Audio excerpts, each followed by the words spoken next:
বার্তা এক নজর, সবার খবর সমান নজর। বলাগড়ে নাকা চেকিংয়ে ধরা পড়ল 3টি বেআইনি বালি বোঝাই গাড়ি।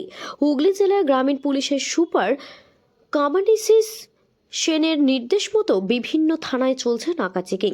সেই মতো বলাগড় থানার পক্ষ থেকেও বিভিন্ন জায়গায় কখনো দিনে কখনো সময় আবার রাতে চলছে নাকা চেকিং। গত 2 দিন বিভিন্ন জায়গায় নাকা চেকিং করে 3টি বেআইনি বালি বোঝাই গাড়ি করেন পুলিশ। এমনটাই জানালেন ডিএসপি ক্রাইম অভিজিৎ সিনহা মহাপাত্র। সেই মতো গতকাল রাতে খামারগাছি মুক্তারপুর বাস স্ট্যান্ডের কাছে শুরু হয় নাকা চেকিং। 2 চাকার থেকে 4 চাকা ও বড় গাড়ির সমস্ত গাড়ি দাঁড় করিয়ে চলল নাকা চেকিং। এছাড়াও ছিলেন সিআই সৌমেন বিশ্বাস, বলাগড় থানার ওসি সোমদেব পাত্র সহ পুলিশ আধিকারিকরা।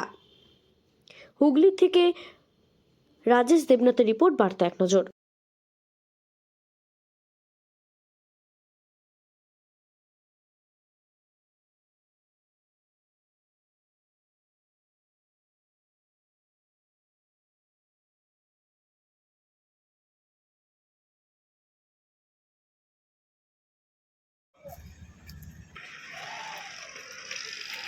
বাড়ি কোথায় রে?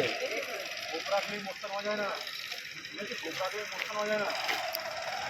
বাইক চালা স্কুলের জন্য হেলমেট কোথায়?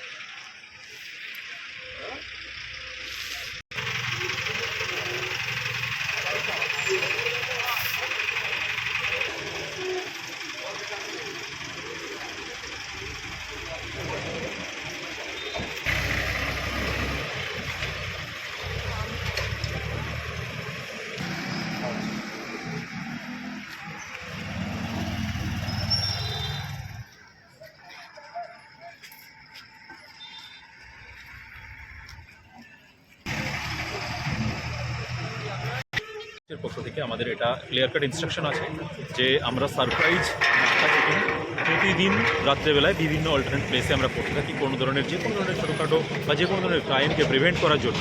যেমন আগের দিন আমরা অলরেডি নাকা চেকিং করতে গিয়ে আমরা 2টো গাড়ি ধরেছিলাম, বালি স্যান্ড লোডেড ভেহিকেল ছিল, যেগুলো উইদাউট ডকুমেন্টস ছিল, প্রপার ডকুমেন্টস ছিল না বলে ওকে আমরা প্রপার সেকশনে কেস করেছি। কালকে আমরা একটা স্যান্ড লোডেড ভেহিকেল ধরেছিলাম, যেটা আমরা অলরেডি সিজ করেছি, আপনারা দেখেওছেন, থানাতে আছে, লোড করা আছে, রাখা আছে।